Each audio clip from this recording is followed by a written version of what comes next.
empezando la oración. Ok. Entonces, decíamos que en los años 30 se empieza a cuestionar todo el concepto de la competencia perfecta. Platicábamos entonces de cuál es el prototipo de la empresa representativa y les decíamos, es una empresa pequeña, especializada, donde el propietario también es quien se encarga de la gestión, realiza todo, todas las actividades, se producen bienes homogéneos, ¿sí? Eres precio aceptante, lo que tú hagas es independiente de lo que hacen todos los demás, ¿no? Esa es mi empresa representativa. Pero imagínense ustedes Estados Unidos en la década de los 30. ¿Sería el tipo de empresa representativa de esa estructura o de esa planta industrial en los Estados Unidos? ¿Esa empresa de la cual nos habla la teoría neoclásica? O sea, ustedes transpórtense en el tiempo y llegan a los 30 en Estados Unidos. Ya había pasado la Gran Depresión del 29, ¿sale? Estamos en los 30. Ya habíamos tenido una primera una primera guerra mundial, 1914-1918. ¿Sí? Entonces, imagínense ustedes que van a los principales distritos industriales en Estados Unidos, ¿qué tipo de empresa creen que van a ver? Esta, la empresa neoclásica chiquitita, especializada, que nada más está dirigida por una persona, ¿o qué empresa están viendo? Ya eran empresas grandes, ¿no? Eran, ajá, Ya eran ciertas, bueno, ya eran hasta compañías, eran organizaciones muy grandes, tan solo la estábamos financiera. hablando de Ford, estábamos hablando de DuPont, estábamos hablando de GM, ¿sí? Entonces eran enormes, ¿no? Eran empresas enormes. Y entonces empieza a haber una discusión teórica muy importante. Decían, a ver, ¿no? Esta es la ortodoxia y entonces esto es lo que me dicen que, o sea, esta es la empresa que la teoría neoclásica me dice que debe de, ¿no? Existir, pero lo que yo veo está totalmente alejado de esa empresa. Y empiezan los aportes de Rafa, empiezan los aportes de Chamberlain, empiezan los aportes de Joan Robinson a decir, esta empresa no se corresponde a lo que yo veo en la realidad. ¿Sí? Y entonces, y viene toda una discusión en contra, ¿no? Del concepto de competencia perfecta y surge, ¿no? El concepto de competencia imperfecta, de competencia oligopólica, ¿no? Estructuras de mercado oligopólicas, y empieza a haber mucho ruido en esa cuestión y se avanza en términos de una estructura empresarial que fuera más acorde a la realidad. Y hay muchos avances en términos de organización industrial. Y es lo que decían ellos, a ver, entonces aquí hay empresas que no son precio aceptantes, sino que por su tamaño ellas imponen, ¿no? O tienen cierta capacidad para diferenciar el producto y tienen una capacidad muy fuerte también para actuar sobre el precio. Y lo que hace una empresa afecta a todas las demás. Entonces, no hay esa independencia, sino lo que observamos nosotros es una interdependencia. ¿Sí? Entonces, se hacen avances en torno a esta cuestión, estructura industrial, ¿no? Pero no se habla nada acerca de la empresa a nivel microeconómico. Estamos diciendo, se empieza a analizar a la industria, pero no se había realizado un trabajo de analizar a la empresa. Y este avance en términos de estudiar a la empresa surge con la nueva economía institucional. Y uno de sus principales exponentes es Ronald Coase. ¿Qué hizo Ronald Coase? ¿Va a hacer críticas a la teoría neoclásica? Sí, pero lo que quería Ronald Coase es que utilizando el mismo instrumental analítico de la teoría neoclásica, poder explicar lo que él veía, poder explicar por qué existían esas empresas grandototas, esos grandes corporativos que dominaban la estructura industrial en los Estados Unidos. Y él visitó un montón de empresas, ¿no? Entonces, Ronald Coase trata de ampliar, ¿no? El campo de acción de la teoría neoclásica para que pudiera explicar esa realidad que él veía. Y su obra seminal tiene muchos documentos, Ronald Coase, es el denominado La naturaleza de la empresa, que es el que ustedes ya revisaron, ¿no? Y el que al pobre Israel ayer le mandé en la noche, ¿no? Y no sé si tuvo oportunidad de leerlo. Entonces, en este documento de la naturaleza de la empresa, Ronald Coase, les repito, utilizando el instrumental analítico neoclásico, nos va a tratar de explicar por qué existen las empresas, ¿no? ¿Cuál es su naturaleza? ¿Por qué, cómo se coordinan las empresas? ¿Cuál es el papel del empresario? Eh, ¿Cuáles son los límites al crecimiento de las empresas? ¿Sale? Entonces, son cuestiones que van a ser centrales en esta cuestión, y con Ronald Coase se empieza a abrir esta caja negra. Con Ronald Coase se observa que existen eh, otros objetivos, ¿no? Contrarios a los de maximización. Ronald Coase asume también que no, que los individuos tienen capacidades cognitivas limitadas, que existe incertidumbre, y entonces es un avance, ¿no? Y a partir de Coase, todo este análisis de la teoría de la empresa se va a dividir en dos grandes vertientes. Nos dice, por un lado, la teoría contractual, que es lo que vamos a revisar a partir de Coase. Y vamos a revisar a Coase, vamos a revisar a Demsetz, vamos a revisar a Oliver Williamson, vamos a revisar eh, al Chan, vamos a revisar a la teoría de la agencia. Entonces vamos a ver algunas cuestiones de gobierno corporativo. Todo esto queda en el ámbito de la teoría contractual. ¿Por qué es importante la teoría contractual? Porque ellos asumen o le dan el papel protagónico para la coordinación de las actividades económicas y para enfrentar la incertidumbre al contrato, ¿no? Entonces, eso lo vamos a platicar en su momento. Pero también existe todo otro campo de análisis que se le conoce como el cognitivo. Entonces, aquí vamos a tener el análisis de las capacidades cognitivas de Edith Penrose, vamos a revisar a los evolucionistas, ¿sí? Se puede platicar, bueno, los institucionalistas yo los vería más del lado, ahí con Ort, que empieza a hablar también de este concepto de costos de transacción, pero a nivel histórico. Pero a mí me interesaría también, y lo vamos a ver, todas las teorías japonesas de la empresa, y otra que a mí me gusta mucho, que es la teoría, cómo ve la teoría de la empresa, la teoría de la regulación, que si bien es un enfoque macroeconómico, nos permite entender mucho del comportamiento empresarial. ¿Sale? Entonces, vamos a iniciar entonces esta clase con los planteamientos de Ronald Coase, que nos va a decir en este documento de la naturaleza de la empresa.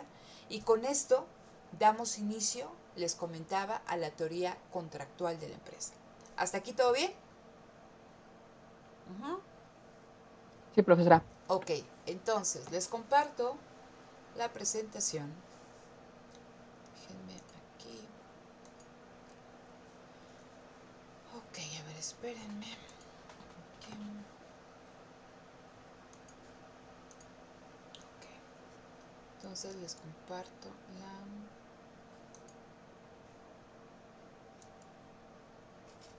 No están viendo, ¿verdad? A ver, aquí está. ¿Ya la ven? Sí, Sí, doctora, ya se ve. Sí. Ok.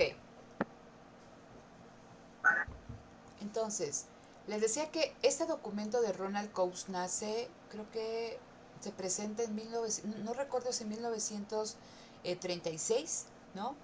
O en 1937. Entonces, aquí Coase dice, a ver, dice, el uso de la palabra empresa en economía puede ser distinto al uso que el hombre común da al término. Eso es interesante, ¿por qué? Porque para realizar el análisis que ustedes quieran deben de tener muy claros sus conceptos. Entonces, a lo largo también de todo el curso vamos a ir observando cómo va cambiando, dependiendo del enfoque teórico, la acepción de empresa, el concepto de empresa. ¿Qué se entiende por empresa? ¿Sí? Entonces, decía Coase, se habla de empresa individual y no de la industria. Dice, y además de la definición de empresa, hay que establecer su diferencia con el mundo real.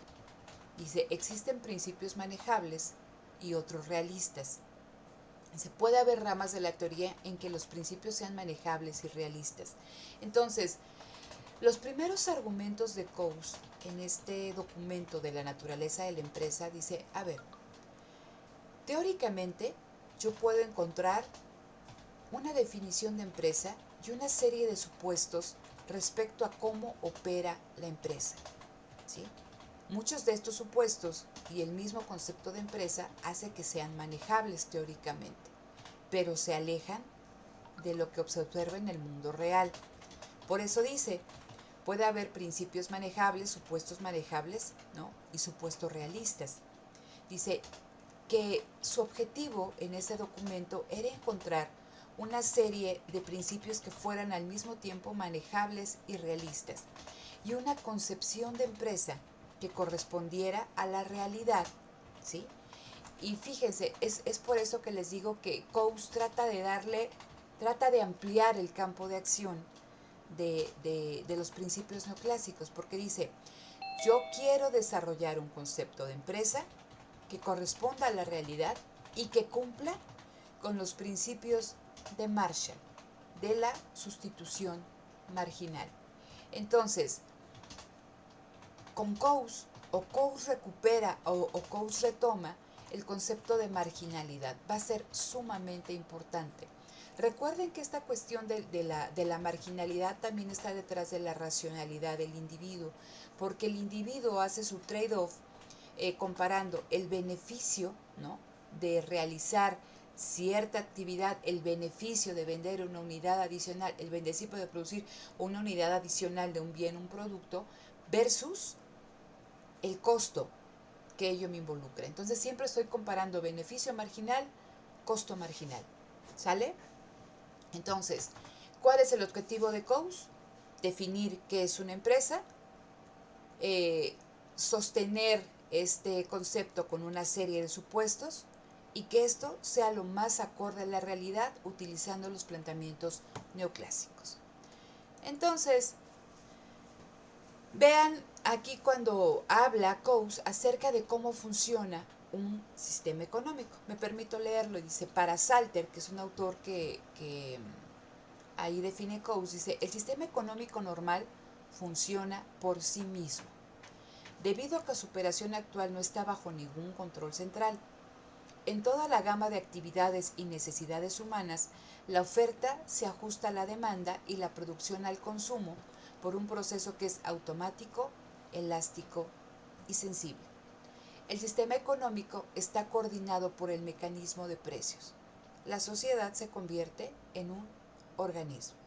Entonces, esto que dice Salter es lo que ustedes conocen, ¿no?, que los argumentos neoclásicos, en el sentido de que el sistema económico, ¿no?, funciona por sí mismo y que no es necesaria ninguna intervención estatal. Por eso dice, su operación no debe de estar ni está bajo ningún control central. ¿Qué es lo único que se necesita para empatar las decisiones de compra y de venta? Cuando nos dice aquí, la oferta se ajusta a la demanda, la producción se ajusta al consumo. Dice, lo único que se necesita es que funcione de una forma correcta y sin intervención el sistema de precios, ¿no? Lo que comentábamos en un primer momento, toda la información que requiere una sociedad, los individuos, los agentes en una sociedad para tomar sus decisiones, se las da, ¿no?, los precios relevantes, ¿no? Ahí están. Entonces, dice aquí, el sistema económico está coordinado por el mecanismo de precios y la sociedad se convierte en un mecanismo. ¿Qué dice Coase a esto? Dice, la definición de Salter da una imagen incompleta de nuestro sistema económico. Dice, porque dentro de una empresa la definición no encaja en lo absoluto. ¿Qué es lo que empieza a plantear Coase a este nivel? Dice, a ver, pues yo no estaría tan de acuerdo con lo que dice Salter, ni a nivel macroeconómico ni a nivel microeconómico. Fíjense, ¿cómo se da la asignación de recursos al interior de la empresa? Yo lo único que necesito para producir es K y L, ¿no? Ustedes tienen su función de producción y yo tengo capital y tengo trabajo. Yo tengo una función de maximización o minimización de costos, bueno, una función de maximización de beneficios. Y entonces, en función de esto, en función de cómo cambien los precios relativos, yo voy a utilizar más capital o menos trabajo. ¿Sí? ¿Eso sí se entiende? Entonces, en función de eso, quito, pongo. ¿Qué pasa si en un momento determinado yo estoy produciendo mermelada y veo que el precio en el mercado de los jugos es muy alto y que la ganancia que yo obtengo en ese mercado es mayor, ¿no?, que lo que yo estoy obteniendo en el mercado de las mermeladas? ¿Qué hace el productor? Dado este supuesto de que puede entrar, ¿no?, sin problema, que no existen ni barreras a la entrada ni a la salida de los mercados, pues yo puedo recomponer toda mi producción, mi forma de producir, para involucrarme o para participar en el mercado de los jugos. ¿Por qué? Porque los precios son altos. Entonces eso quiere decir cuando el precio es alto, que esa sociedad está valorando, ¿no?, porque está dispuesta a pagar un precio más alto por un jugo. Entonces ahí hay oportunidades de arbitraje, hay oportunidades de obtener una ganancia por encima del promedio, ¿no?, que se obtiene en el mercado de mermeladas. Entonces el productor hace una reasignación. En lugar de utilizar el agua, la fruta, el azúcar para hacer mermeladas, ahora utiliza el agua, el azúcar y la fruta para hacer jugos, ¿no? Entonces ya reduce la cantidad de mermeladas que va a vender y aumenta la cantidad o empieza a producir jugos. Hay una reasignación, ¿no?, de los factores productivos en función de qué, de cómo están cambiando los precios relativos. Entonces, eso que hace ese productor individual, y dado que todos tienen la misma capacidad y todos cuentan con la misma información, hace que empiecen a migrar a ese mercado una gran cantidad de productores, al punto que esas ganancias extraordinarias se van a eliminar y van a quedar las ganancias normales que había, ¿no?, en el mercado de mermeladas. Pero ya hubo una reasignación, ¿no?, de los factores productivos. Por eso lo que nos dice Salter, ¿no? Entonces, ¿qué es lo único que necesito para hacer una asignación eficiente de los factores productivos? El sistema de precios. Y les decía, el empresario es un autómata, o la empresa es un autómata porque actúa en consecuencia. Decimos que si vemos al empresario a la Schumpeter, el empresario es un agente de cambio. No, aquí no. Solamente reaccionas a lo que el mercado está pidiendo, ¿sí? Entonces, dice Coase, esta definición que me da Salter, pero pues que nos da la teoría neoclásica, se me da una imagen incompleta de nuestro sistema económico, ¿no?, a nivel macro.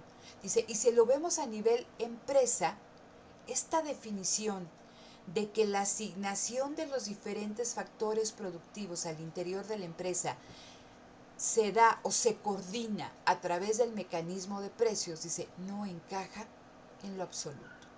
¿Sí? Entonces, imagínense que ustedes trabajan en una empresa y entonces, si es más alto el sueldo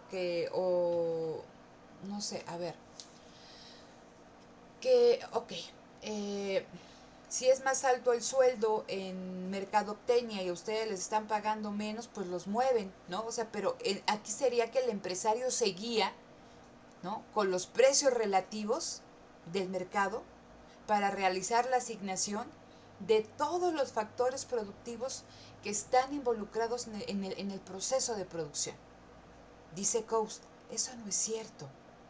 La asignación de los factores productivos que realiza el empresario depende de otras cosas. Al interior de la empresa no funciona el sistema de precios. para asignar, ¿no?, los factores productivos. ¿Sí se entiende esto que estoy diciendo, chicos? Sí. ¿Sí, Catalina, Iván? Sí, profesora. Ok, Iván anda en plan mudo. A ver, Iván, ¿sí se entiende? Sí, profesora, sí le he contestado. Ah, perdón, es que no te escuché. Ok, entonces, vamos aquí, ¿no?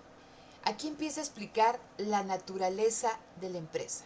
Fíjense, dice, la teoría económica nos dice que si el precio de un factor X es mayor que el de Y, la demanda del factor se mueve a Y, ¿sí?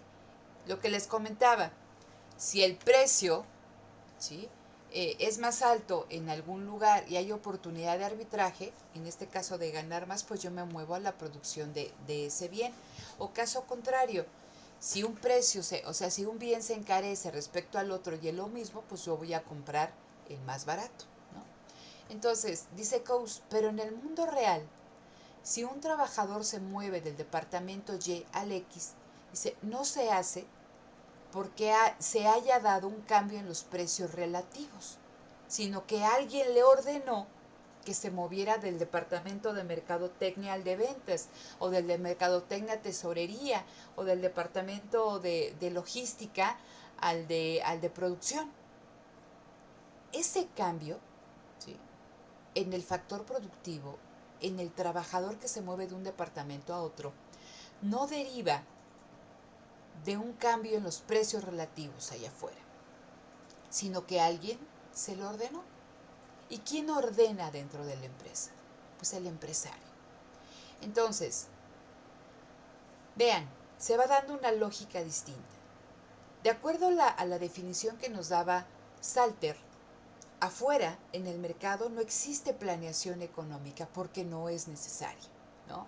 Tenemos detrás el supuesto del individualismo metodológico, del egoísmo de estos agentes que buscando su bienestar individual, ¿no?, la maximización de utilidad, favorecen, ¿no?, el beneficio de toda la sociedad, ¿no?, actúan, ¿no?, o el resultado final es este beneficio.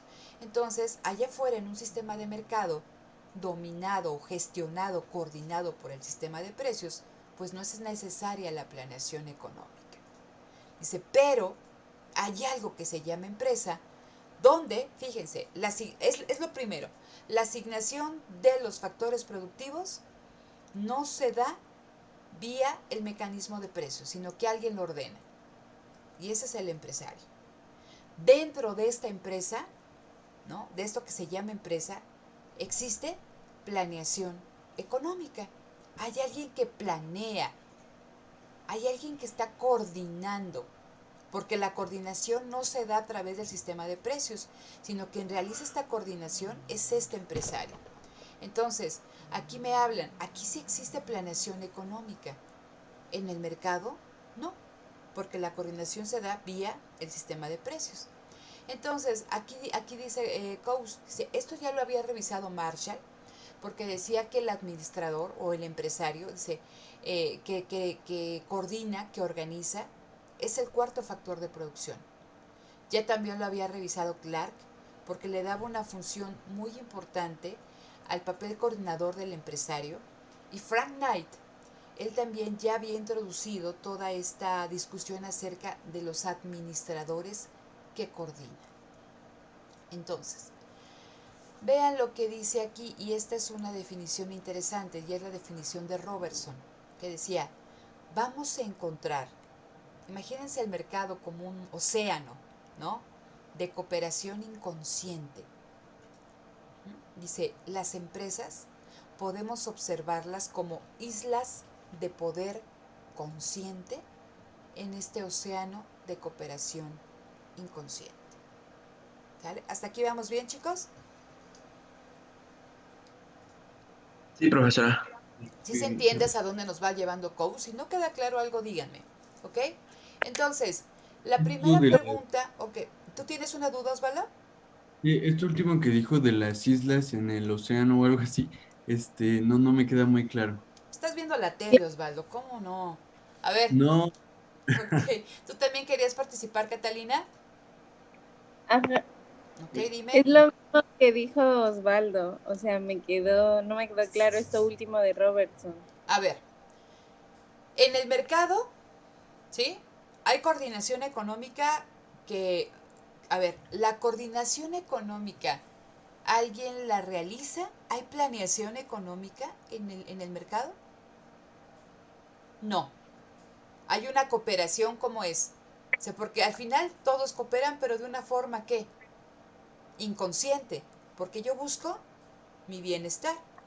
Y en función de la búsqueda de mi bienestar, de una forma inconsciente beneficio a alguien. Porque si creo una panadería, porque yo quiero producir pan, de forma inconsciente estoy beneficiando a Osvaldo porque va por su bolillo y su concha en la mañana para poder comer, y también le estoy comprando a Israel porque él me vende la harina, y Catalina no tenía trabajo y va a trabajar conmigo, y José Carlos es el que me vende las bolsas de papel y las charolas. Entonces, de una forma inconsciente, pues esto se coordina, ¿no? Entonces, en el mercado hay una cooperación inconsciente, ¿sí? Dice, pero de repente descubro algo que le dicen empresa y que me dicen, a ver, la asignación del factor productivo, esto que le estaba comentando, más K menos L o más L menos K, o bien produzco mermelada, ¿no? Y en lugar de jugo, o jugo en lugar de mermelada, y se da esa reasignación. ¿Cómo se da la reasignación de factores productivos fuera de la empresa? Lo único que necesitas es la información que te da el sistema de precios, lo que les estaba comentando hace un momento. Pero lo que dice Coase, dice, ah, caray, hay algo que se llama empresa, que la asignación de los recursos, si Osvaldo se va a ventas y Catalina a mercadotecnia, no es porque haya existido un cambio en el sistema de precios, en su salario, porque les pagan lo mismo, ¿sí? Te voy a pagar más, menos, no, el salario es el mismo. Entonces, ¿por qué se va uno a un departamento y otro se va a otro departamento? Dice, es porque alguien se lo ordena, ¿no? Entonces, ¿quién se lo ordena? El empresario. Dice, ah, entonces hay un empresario que coordina la asignación de los factores productivos. ¿Sale? ¿Hasta ahí vamos bien? Entonces dice, dentro de la empresa existe algo que se llama planeación. Ajá. Y dice, y si hay planeación, es que alguien le está pensando acerca de cómo hacer esta reasignación de factores productivos. Y por eso lo que dice Robertson, encontramos en un mar, en un océano, ese océano es el mercado de cooperación inconsciente, ajá, una isla que es la empresa, ¿no? De poder consciente. Es decir, una isla donde la lógica, ¿no?, de funcionamiento es diferente a cómo funciona el mercado. ¿Sí se entiende? O ¿Sale? sea que el Sí, océano, Ok, entonces vean, a este nivel surge la primera gran pregunta, dice Coase. A ver, entonces, si la coordinación en el mercado se lleva o se realiza vía el sistema de precios, y si es tan perfecta y tan eficiente, pues como ¿por qué existe una empresa? ¿Sí?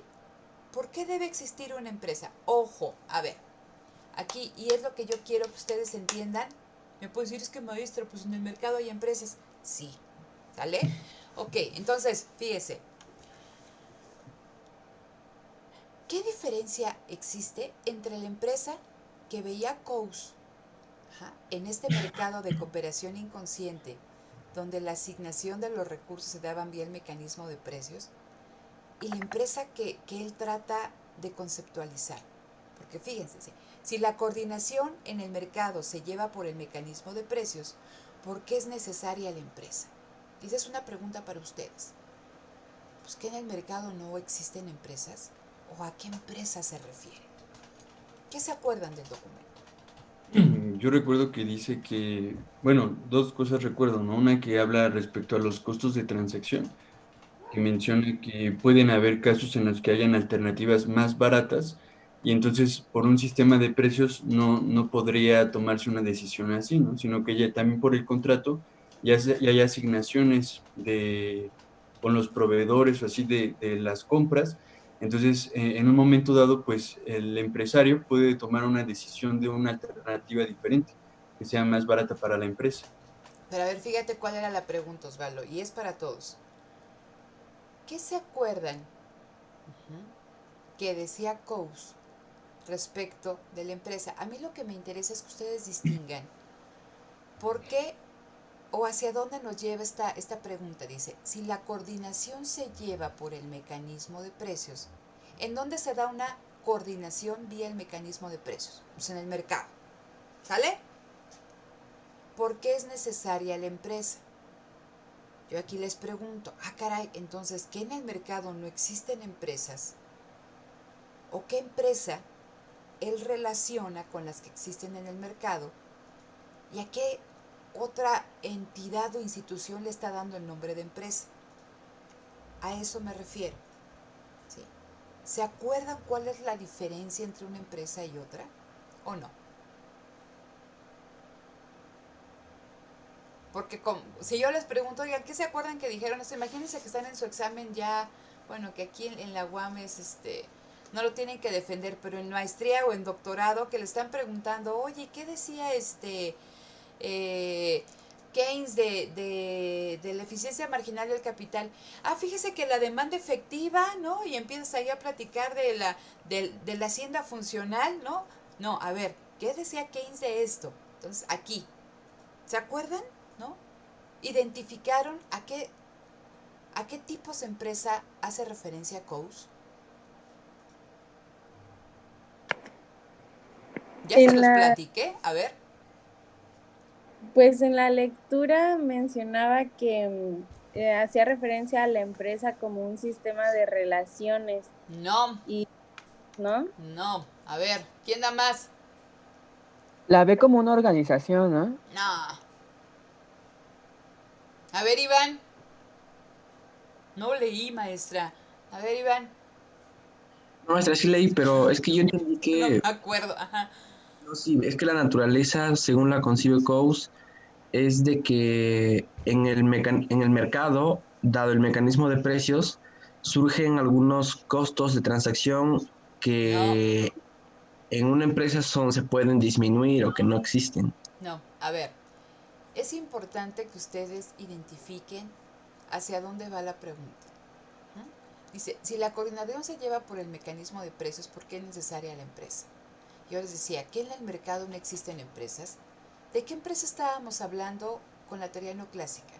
Empresas pequeñitas, especializadas, donde el empresario era el dueño, donde hacía todas las cosas el empresario, coordinaba, compraba los insumos, producía, vendía, daba crédito, ¿sí? Donde todas las empresas comparten la misma tecnología, dominan todas las técnicas. Entonces, esa es la empresa representativa de un mercado. Es una empresa especializada pequeñita, tomadora de precios. ¿Sale? Entonces, en ese mercado, esas empresas chiquititas, ¿sí? Chiquititas, homogéneas, que producen bienes homogéneos, dice, pues se coordinan para producir bien el mecanismo de precios. Dice, pero ¿por qué es necesaria la empresa? ¿A qué está denominando Coase empresa? A esos gigantes corporativos que todo tenían, ¿no? Menos ser pequeños, donde no existía una sola persona que coordinara la actividad económica, sino existía un montón de departamentos, de gerentes, había una jerarquía administrativa y en el vértice estaba el CEO, el administrador general, que no producían pues bienes homogéneos y que tenían todo menos la misma tecnología, ¿sí? Entonces, recuerden cuál es el objetivo de Coase. Quiere explicar por qué existen esas empresas y no existe la empresa representativa neoclásica. ¿Sale? Entonces, y esto va para ti, Israel. Fíjate qué empresa está estudiando Coase. No está estudiando la empresa pequeñita. Está estudiando qué, ¿no? Está estudiando la gran empresa y cómo actúa la gran empresa. ¿sí? Entonces, aquí nos está diciendo Coase, a ver, hay algo que no empata con la teoría y la realidad de donde, de donde empezamos. La realidad me dice que hay estos monstruos corporativos. La teoría me dice que las empresas tienen que ser chiquitas, la misma tecnología, producto homogéneo. Entonces, caray, ¿no? ¿Por qué existen estas empresas? ¿Sí queda claro, chicos? Eso es importante que lo entiendan. Es importante que entiendan hacia dónde va cada lectura. Hay problemas graves y eso lo van a ver cuando, y de hecho yo creo que la siguiente semana vamos a tener una sesión para que les presentemos las líneas de investigación del área, porque tienen que ir pensando en su tema de tesis, ¿sí? Hay problemas importantes para que ustedes identifiquen cuál es el objetivo en cada lectura, cuál es la hipótesis en cada lectura. Es importante que lo puedan hacer, ¿ok? Entonces, ya, me adelanto. Entonces dice aquí Coase, no sé, sigo en esta cuestión donde nos va a explicar la naturaleza de la empresa. ¿Por qué existen estas empresas? Dice, fuera de la empresa, los movimientos de precios, el cambio en los precios relativos, dirigen la producción. Lo que les comentaba, si los precios son más altos en el mercado de jugos, dejo de producir mermeladas, reasigno factores productivos y me voy, incursiono en el mercado de jugos. ¿Por qué? Porque el precio es más alto, ¿no? Hay oportunidades de que la ganancia sea más alta. Acuérdense que la ganancia, entonces, es precio por cantidad, ¿no? Ingresos menos los costos. En este caso, costos de producción. ¿Sale? Entonces, y así como yo, pues todos me siguen en desbandada y entonces, pues las ganancias extraordinarias por ahora se eliminan porque era un changuito y ahora somos 10 changuitos, ¿sí? Entonces, se eliminan las ganancias y quedan las ganancias promedio que hay en las otras industrias, en los otros sectores. Por eso me dice, fuera de la empresa, los movimientos de precios dirigen la producción. El precio te da la información respecto a qué debes de producir. ¿Sí se entiende? Entonces dice, la producción está coordinada por las transacciones de intercambio en el mercado. Dice, pero dentro de la empresa, estas transacciones, este intercambio, dice, se eliminan. Se elimina el mecanismo de precios. Dentro de la empresa el sistema de precios no funciona porque la reasignación de factores productivos no se da porque se haga más caro o menos caro. Te dicen, a ver, Osvaldo, ¿no? Véteme aquí a transporte. Pues ahí vas. No porque hoy cambió tu sueldo, porque vas a ganar lo mismo, sino porque alguien te lo está ordenando, alguien está coordinando ese proceso productivo. ¿Sí se entiende esta cuestión hasta aquí? Entonces dice Coase, vamos a ver dos instituciones, el mercado y la empresa. Y vamos a ver estas dos instituciones y más adelante vamos a decir por qué le llamo instituciones. Dice, van a ser dos métodos alternativos de coordinación de la producción. En el mercado, la coordinación de la producción se da vía el sistema de precios y dentro de la empresa, la coordinación de la producción se da a través del actuar del empresario. ¿Sale? ¿Vamos bien hasta aquí? Sí. Ok, entonces vean, voy a leer. Y viene aquí una palabra clave. La cantidad de integración vertical, y está en negritas, dice, considerando el reemplazo del mecanismo de precios, varía de industria a industria y de empresa a empresa. Ah, caray. ¿Qué entiendo por integración vertical? ¿Cómo serían? ¿Cómo actuarían? Piensen en Ford. Y hay una cuestión bien importante de Ford que decían, a ver, en Ford, por un lado está entrando el metal y por el otro lado está saliendo un automóvil. ¿Qué implica la integración vertical? Aquí es que ustedes puedan identificar qué es la integración vertical y qué entiendo por una integración horizontal. ¿Han revisado esto? Yo creo que sí, en micro 4, ¿a poco no? Creo que sí. Creo que sí. ¿Quién te dio, José Carlos? Andrés Enciso. A ver, voy con el doctor. A ver, Andrés, pues ¿cómo que no identificaron integración vertical y horizontal? Le voy a reclamar a la doctora Mónica o a Alex Raiz. A ver, que no les diste integración vertical y horizontal. A ver, ¿qué es la integración vertical y qué es la integración horizontal? ¿Qué se acuerdan? Pues yo recuerdo o aplicado como el ejemplo que está dando de Ford, Ajá, que en este caso pues la integración vertical creo que tendría que ver con que pues, ¿cómo se llama? Henry Ford, ajá. pues fue el que, o sea, era el dueño y además dice, como dice, por un lado entraban pues las piezas de acero, o sea, él operaba y coordinaba, o sea, todos los recursos de tal forma que desde, no sé, el acero y así que llegaba hasta terminar el automóvil, o sea, como que todos los procesos. Ok, muy bien, Catalina. ¿Alguien más sobre esta que nos platica Catalina? Por lo que entendí, bueno, por lo que dijo esta Catalina, es que la integración vertical va a tener como entonces un mayor control sobre sobre los procesos de producción. Ok, ajá, Yo recuerdo que tiene que ver como todo el amplio campo de relaciones que logra establecer una empresa en cuanto a cadena de suministro. O sea, que tiene como una línea amplia que está sustentando la producción en términos de insumos. ujú. ¿Qué más de integración vertical? También, ¿qué más? ¿Qué más debo saber de integración vertical? Fíjense, cuando nos habla de integración vertical, aquí ya va implícito algo importante en el análisis de la empresa, el tamaño de la empresa, ¿sí?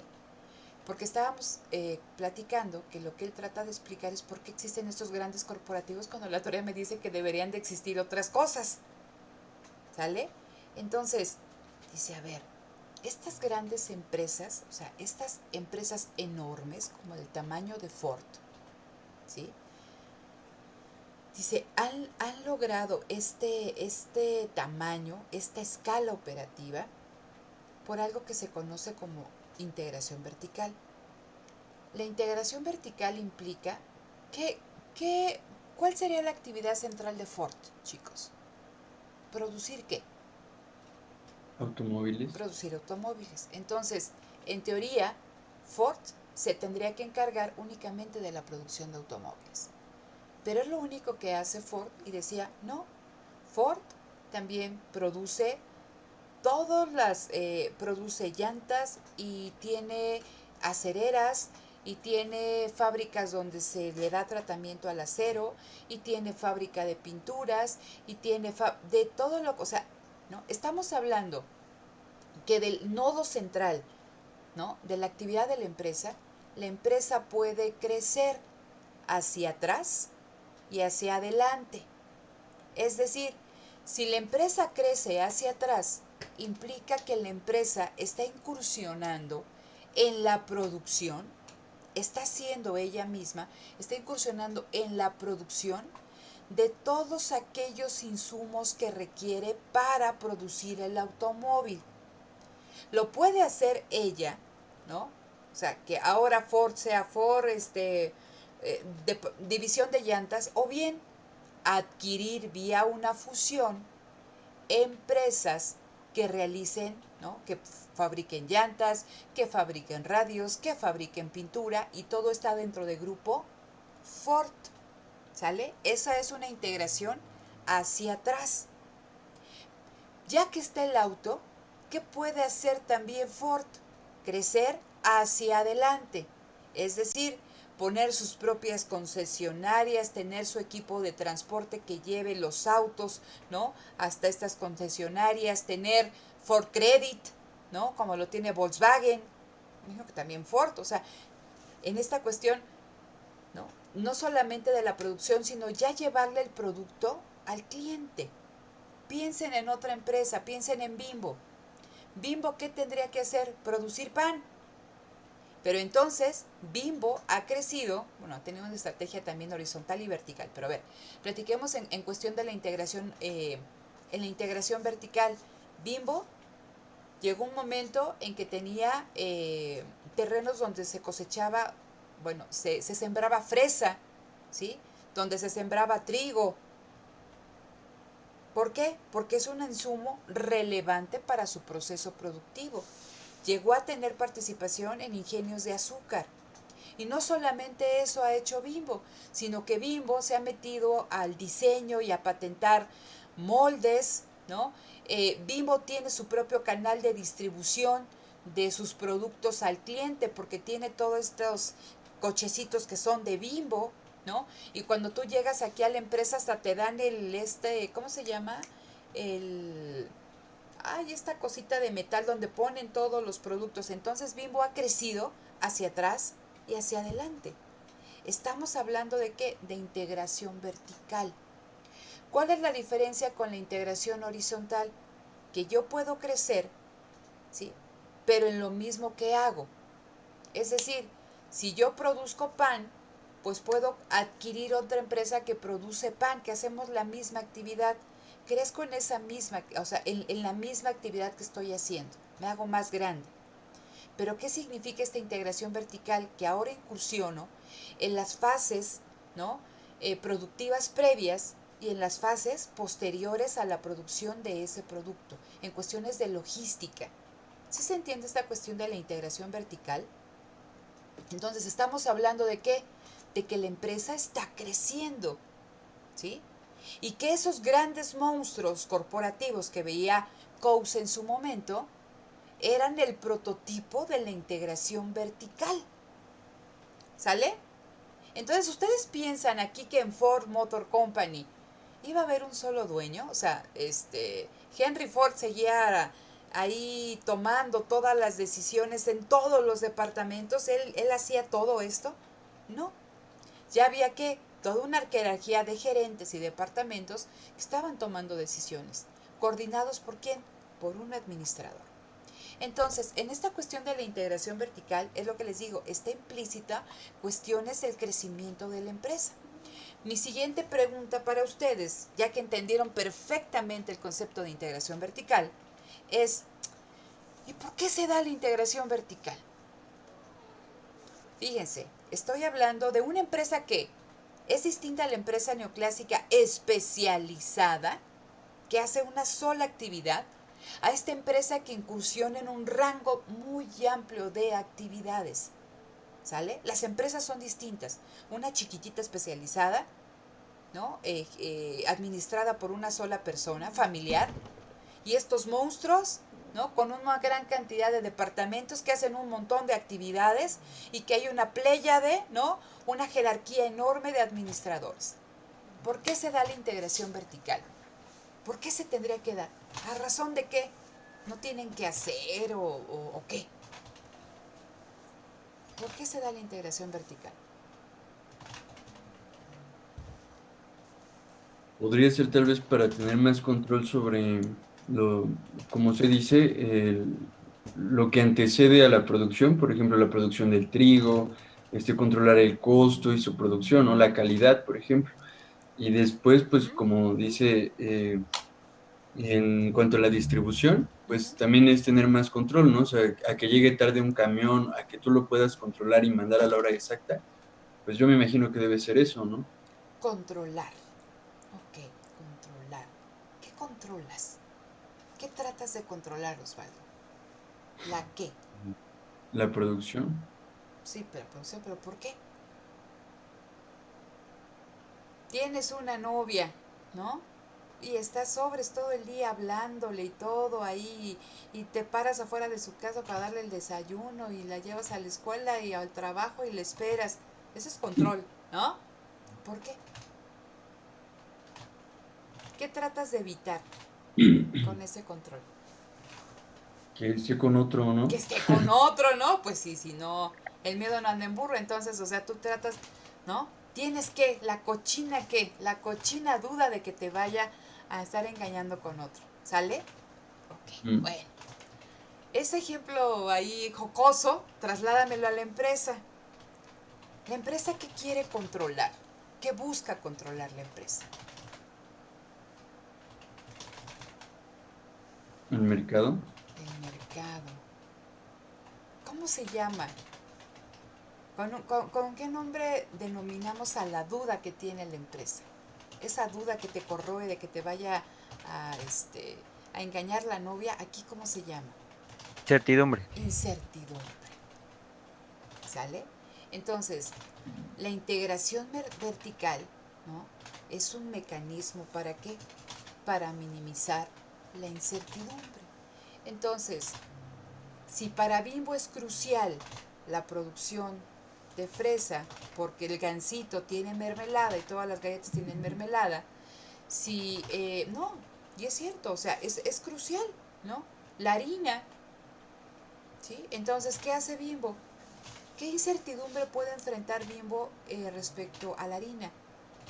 Pues, lo más obvio es el precio, pero también van implícitas cuestiones de qué, de calidad. Estamos hablando de que alguien en un momento determinado, si no te vende Molino San José harina, pues alguien más te la puede vender. Pero imagínense en términos de un activo que sea sumamente específico. Es decir, que para producir tú necesitas un dado, ¿no? Con ciertas características, con ciertas medidas y que solamente existe un productor que te lo puede hacer. ¿Qué pasa si ese productor te falla? Pues no produjiste, ¿no? Y se para todo el proceso. Entonces, es tan específico el activo que existe mucha incertidumbre respecto a qué, a que te llegue, a que sea de la calidad que tú quieres, a que tenga las medidas. Entonces, muchas veces la empresa decide que tomar esa actividad y realizarla. Y de esa forma, ¿qué estás haciendo? Estás reduciendo la incertidumbre, ¿no? De ese proceso. Entonces dices, a ver, de comprarle a alguien el acero, pues mejor yo compro una acerera y la integro al grupo Ford. ¿Por qué? Porque va a actuar bajo la misma lógica que yo quiero y puedo controlar mejor el proceso productivo. ¿Sí se entiende esta cuestión? Entonces, aquí estamos asumiendo dos cosas. Estamos asumiendo, ¿no?, que las empresas no son chiquitas, sino que son enormes, que han crecido vía la integración vertical y que la integración vertical se está implementando para enfrentar algo denominado incertidumbre. ¿Sí se entiende esta cuestión, chicos? Sí, yo tengo una pregunta. Dime, Bueno, Catalina. por ejemplo, hablando, no sé, Alpura, digamos, Ok. que tiene también sus propias vacas y todo, produce la leche, Uh-huh. pero también hay temporadas pues de sequía donde pues la leche la cantidad de leche que producen es menor y todo. Y acá por donde vivo, bueno, estaban poniendo un acopio o algo así para la leche y al parecer creo que era de Alpura. Uh-huh. El punto es que ¿qué pasa ahí? Que como que parte de su producción de leche sí la adquieren de otras empresas o de otros productores, claro, que con estándares de calidad y Uh-huh. ciertos requerimientos y todo, pero no son completamente ellos los productores de toda la leche que venden. También o sea, es como quiera integración vertical. Ok, fíjate, eso lo vamos a ir platicando cuando veamos a Williamson y las diferentes estructuras de gobernanza. Pero todo está relacionado con la gestión de la incertidumbre. Una empresa, en este caso lo que tú comentas, Alpura, ¿no? Alpura puede tener sus propios establos de leche, pero también tiene o establece relaciones con productores de leche. ¿Para qué? Para que en un momento determinado, ¿no?, si ella tiene problemas de abastecimiento, por X o Y razón, existe alguien que le puede proveer de la leche. Y no solamente tiene un proveedor, sino tienes 3, 4, 5 proveedores. ¿Por qué? ¿Por qué crees eso, Catalina? Pues para tener como, pues ante cualquier situación que surja, tener la seguridad de que vas a tener como quiera alguien que te provea para seguir produciendo y no, pues no, parar la producción o disminuirla así drásticamente.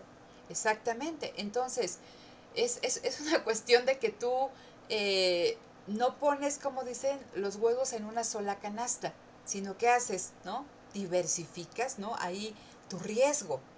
En este sentido, Alpura tiene sus propios establos, pero también tiene relaciones de intercambio o establece relaciones contractuales, y por eso les digo que es un análisis contractual, con otros productores para que en caso de alguna eventualidad les surtan. Les pongo como ejemplo, yo trabajé mucho tiempo en una empresa pequeña que era proveedora de una empresa grandotota internacional que fabricaban cajas de cartón. Y entonces lo que nosotros hacíamos se conoce con el nombre de suaje rotativo. Es el molde que se pone en unos rodillos, ¿no? Y que pasan a una velocidad tremenda y son los que cortan las cajas de cartón y las marcan en un momento para que ustedes las puedan armar, ¿no? Y entonces esa empresa, ¿no? Que está muy cerca de la UAM, una de las que nos compraba y que es irlandesa, tenía, tenía su propio departamento de suajes dentro de la empresa, ¿sí? O sea, tenía un departamento que podía hacer exactamente lo mismo que nosotros hacíamos. Pero aparte, nos tenía a nosotros como proveedores y a otros 5 o 6. Y trataba de irnos dando trabajo a lo largo del año. Pero de repente había un bomberazo y decían, aquí necesitamos tantas cajas para Emma Mens o para Pachoco y todo lo demás, te ponías a trabajar. ¿Y qué pasa si nosotros, que éramos una empresa pequeña, pues no contábamos con la escala operativa para poder satisfacer lo que ellas requerían en un momento determinado? Pues tenían su departamento, ¿no? Y había gente ahí. Pero para ellas era más rentable, fíjense, era más rentable tener unos proveedores que poner a alguien dentro a trabajar. Pero si nosotros como empresa y los demás proveedores le entregáramos mal, con mala calidad, con todo lo demás, ¿qué hubiera decidido la empresa? ¿Es esencial esto? Sí, porque de ello depende que estén bien las cajas. Si no cierran las cajas, si están chuecas y todo lo demás, pues me las van a regresar. Entonces, ¿no? Como es esencial, yo lo hago, ¿sí? Pero aquí lo que hacía la empresa, ¿no? Tenía su departamento, sacaba cierto nivel de producción, pero tenía también proveedores. Y es gestión del riesgo. Cuando estamos hablando de esta integración vertical, estamos diciendo que es tan específico y tan importante ese proceso productivo para la empresa que lo asume ella. Entonces reduces costos porque, bueno, ahorita entramos a esta cuestión del costo, pero reduces la incertidumbre en torno a ese activo en específico. ¿Sí se entiende, Catalina? ¿Sí se entiende para todos? Sí. ¿Sí? Entonces vean, aquí en rojo está, ¿no? ¿Por qué existe la empresa? A ver, entonces, esta empresa grandotota que tiene todo menos que especializada, todo lo que les conté, si la empresa lo primero que va a hacer es que se convierte en un mecanismo de coordinación alternativo al mercado y la empresa reemplaza al mecanismo de precios. ¿Vale? Siguiente cuestión importante y que estábamos con la pregunta, ¿y por qué surge una empresa en una economía de intercambio especializado? ¿Por qué tengo este gran corporativo verticalmente integrado, ¿no? En una economía de intercambio especializada? En un mercado donde tendrían que dominar empresas que hicieran una parte pequeñita. ¿Qué significa especialización? Que tú te centras en algo, no que haces una gran cantidad de otras actividades. Entonces vean aquí. Aquí nos pone Coase la razón por la que existe una empresa, la naturaleza de la empresa. Y dice Coase, y pongan atención, dice, la razón principal por la que existe una empresa es que existe un costo por el uso del mecanismo de precios. ¿Sí? ¿Qué es lo que nos dice la teoría neoclásica? Que la información está disponible y que ¿qué? Que no te cuesta, que la información es gratuita. ¿Sale? ¿Sí se entiende esta cuestión, chicos? Pero lo primero que dice Coase, a ver, si la información no costara, la mejor forma de asignar los recursos productivos es vía el mecanismo de precios. Esto es crucial que lo entiendan, ¿sí? Si la información no costara y estuviera disponible, la mejor forma de asignar los factores productivos, los recursos, es vía el mecanismo de precios. ¿Pero qué creen? Que usar el mecanismo de precios tiene un costo. ¿Y cuál es el costo? Descubrir los precios relevantes. Aquí les pongo un supermercado y les pongo un ejemplo. Todos toman leche. ¿Sí? Ok, bueno, ya. Utilizando aquí el ejemplo que me dio Catalina. Dice Catalina, yo no tomo leche, maestra. Ok, entonces todos asumimos que todos toman leche. Ok, ¿cuántas marcas de leche conocen? ¿Van al supermercado? Me imagino que sí. Muchachos, niñas de hogar, entonces van al supermercado a comprar su leche. ¿Cuántas marcas de leche conocen? Muchas. Ah, pues Al muchas, menos pero ¿cuáles? A ver, ¿cuáles, Catalina? Alpura, Albura, Santa Lala, Clara, Santa Clara, Santa Clara, ¿cuál más? Nutrileche. Nutrileche 4, Fortileche también entra.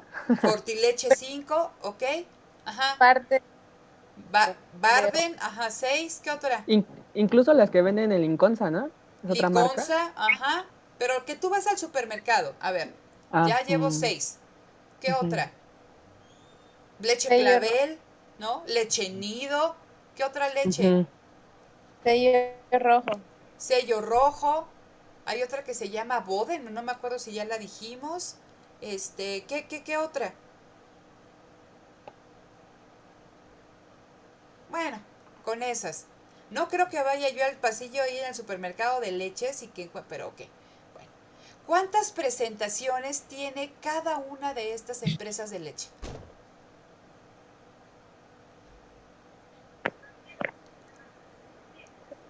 Ay, no sé. ¿De cuánto? A ver, abran el refrigerador y ven ahí una botella de leche de cuánto. ¿De 1 litro, de 5 litros o de cuánto? De 1 litro, de 1,5 litros o chiquitas como de 250 mililitros. Ok, de litro y medio. Ok, vamos acá.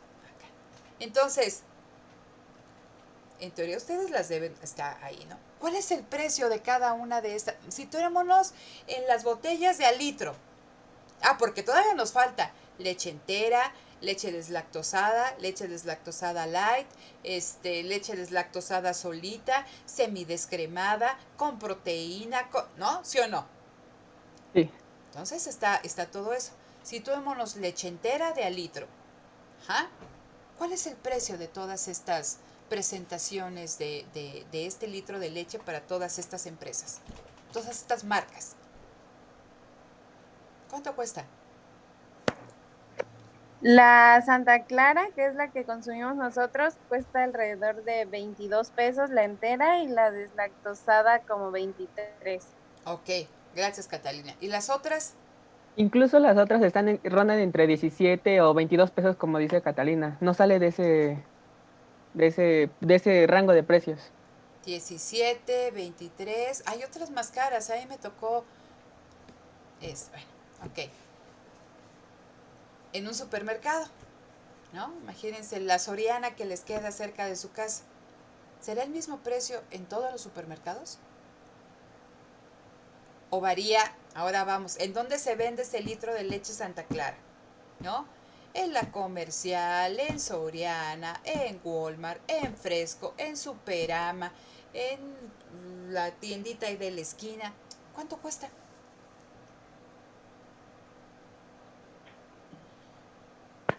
Pues el precio, según yo, casi es el mismo, pero sí varía. Por ejemplo, en un Soriana que está cerquita de Polanco, Ajá. los precios son un poco más elevados. No sé, unos 50, 2 pesos más, pero ya que haces toda tu lista, pues sí se hace un montón y entonces te sale más caro comprar allá que ir al Bodega Aurrerá, no sé, en una colonia más, este, Más mm, popular, vamos, ¿no? Y popular. también nos faltó el Bodega Aurrerá, y igual el Bodega Aurrerá de un lugar está más barato que otro. Fíjense, estamos hablando de 1 litro de leche entera, ¿no? Santa Clara, porque ya vamos ahí quitando otras marcas. ¿Es costoso conocer el precio relevante de 1 litro de leche? ¿Nos cuesta qué? Si queremos conocer en dónde está el litro de leche más barato, ¿qué tenemos que hacer, chicos? Pues darnos un rol, ¿no? Por todo el pasillo, ver cuál es el más barato y después ir a comparar a todos los supermercados que me queden por mi colonia para ver, ¿no? Dónde está el precio más barato. Porque tengo que maximizar ¿qué? ¿No? No voy a andar pagando más. ¿Es costoso descubrir cuáles son los precios relevantes? Sí, es lo que dice Coase. Dice, a ver, en un mundo donde está la información y esa información no te cuesta, y fíjense que aquí vamos a asumir esta cuestión de la racionalidad, que todo eso que ustedes así pueden hacer así un paneo y aquí el cerebro funciona perfectamente y dices, Nutrileche, ¿no? ¿Por qué? Pues Nutrileche, ¿por qué? Porque yo ya vi todo y es Nutrileche. Entonces, asumiendo todavía eso, pero dice Coase, a ver, cuando se da todo eso, pues el mecanismo de precios el sistema de precios es el mejor mecanismo para asignar recursos. Pero, ¿qué creen? Que conocer los precios relevantes cuesta. Te cuesta tiempo, te cuesta dinero. ¿Sí? Entonces, el mecanismo de precios, pues ya no es el más eficiente para asignar recursos porque conocer los precios relevantes cuesta.